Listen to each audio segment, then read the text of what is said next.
You can be religiously motivated and you can do good science. And they have more often gone together than not gone together. Admitting our biases is the best way towards rational discussion, which I would welcome. Rational debate is a nice thought, but it's nearly impossible in the current climate. I'd seen the chilling effect that this unquestioning devotion to Darwinism has had on science, but were there other consequences? No gods, no life after death, no ultimate foundation for ethics, no ultimate meaning in life, and no human free will are all deeply connected to an evolutionary perspective.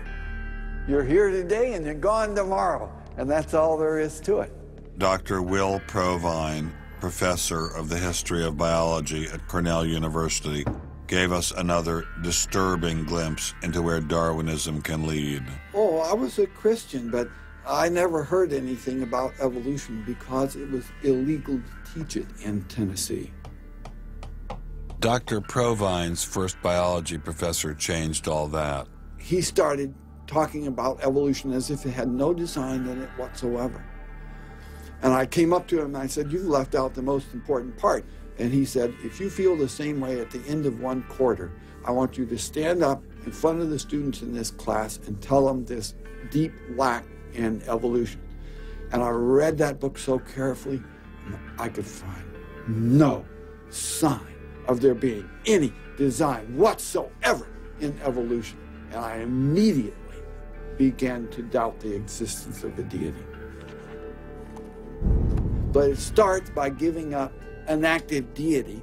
Then it gives up the hope that there's any life after death. When you give those two up, the rest of it follows fairly easily. You give up the hope that there's an immanent morality.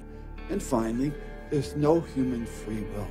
If you believe in evolution, you can't hope for there being any free will.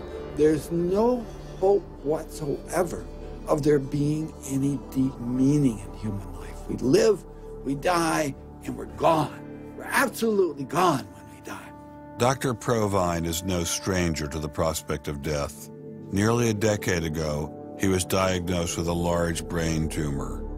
Let's suppose my tumor comes back, as it almost certainly will. Well, I'm not going to sit around like my older brother did last year, and he was dying of ALS, Lou Gehrig's disease. He wanted desperately to die, but we couldn't help him die. I don't want to die like that.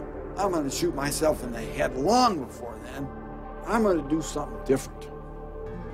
I hope these are empty words for my friend, Dr. Provine, because shortly after this interview was recorded, he learned his brain tumor had returned. I don't feel one bit bad about holding the views that I do. There's not anything in the views I hold that makes me, oh, I wish I had free will, or, oh, I wish there were a God. I don't ever wish that. Dr. Provine's deconversion story was typical amongst the Darwinists we interviewed. Biologist P.Z. Myers, who runs the pro-Darwin, anti-religion blog Pharyngula, says science eroded his faith as well. I never hated religion. I found religion quite comfortable, and I liked the people in it. What led to the atheism was learning more about science, learning more about the natural world, and seeing these horrible conflicts with religion. And it was then, when I discovered evolution, when I discovered Darwinism, that I realized there's this magnificently elegant, stunningly elegant explanation, which I didn't quite understand to begin with. When I did understand it, then that finally killed off my remaining religious faith. After hearing these stories, I was not surprised to discover that most evolutionary biologists share Professor Dawkins' views. It appears Darwinism does lead to atheism, despite what Eugenie Scott would have us believe. And if you separate out the ethical message from religion, what have you got left? You got a bunch of fairy tales, right? I think that God is about as unlikely as fairies, angels, hobgoblins, etc. Religion, I mean, it's just fantasy, basically. It's completely empty of any explanatory content. And it's evil as well.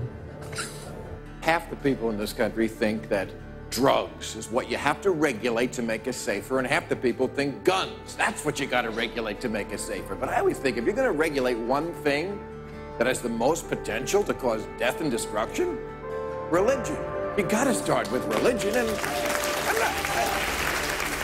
Religion is an idea that gives some people comfort, and we don't want to take it away from them. It's like knitting. People like to knit. You know, we're not going to take their knitting needles away. We're not going to take away their churches. But what we have to do is get it to a place where religion is treated at the level it should be treated. That is something fun that people get together and do on the weekend and really doesn't affect their life as much as it has been so far. So, what would the world look like if Dr. Myers got his wish? Greater science literacy, which is going to lead to the erosion of religion. And then we'll get this nice positive feedback mechanism going, where as religion slowly fades away, we get more and more science to replace it.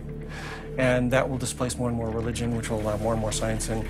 And we'll eventually get to that point where religion has taken that appropriate place as a side dish rather than the main course. But will eradicating religion really lead to a modern utopia? Let me try to imagine that. And let's let history be our guide.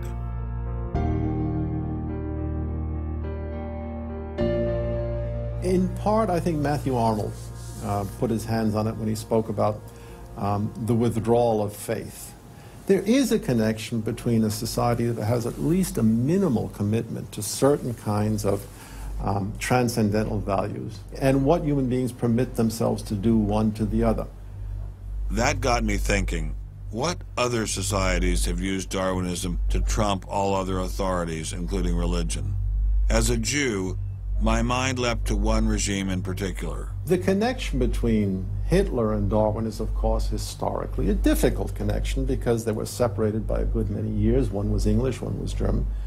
Nonetheless, if you open Mein Kampf and read it, especially if you can read it in German, the correspondence between Darwinian ideas and Nazi ideas just leaps from the page. Of course, you have to add every historical caution. Not everyone who read Darwin became a Nazi. Obviously not. No one is making that case.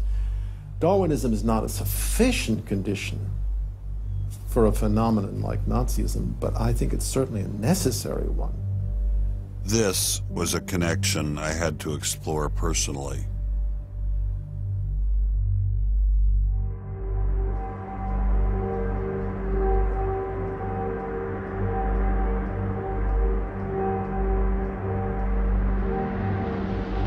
American officers arrive at a Nazi institution seized by First Army troops. Under the guise of an insane asylum, this has been the headquarters for the systematic murder of...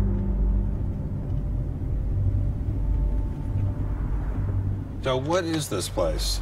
During Second World War, 15,000 people were killed here. Why were they killed? They were killed because they were people with handicaps. Why kill them? What's the point of killing them? People who were not able to work, people who were not able to live by themselves, that they were useless eaters. Useless eaters. And life unworthy of living. This idea grew up in the 20s. So long before National Socialism, biologists, anthropologists, they thought that maybe mankind could, or the government could interfere into the growth of the population. I see. And they had the utopia that they would have a society without illness and without handicap. Alles Lebensschwache geht in der Natur unfehlbar zugrunde. Wir Menschen haben gegen dieses Gesetz der natürlichen Auslese in den letzten Jahrzehnten furchtbar gesündigt. Wir haben unwertes Leben nicht nur erhalten, wir haben ihm auch Vermehrung gewährt. Die Nachkommen dieser Kranken sahen so aus, die tiefer stehen als jedes Tier. So this was a Darwinian concept? Yes. And also a Malthusian concept, very much Malthusian.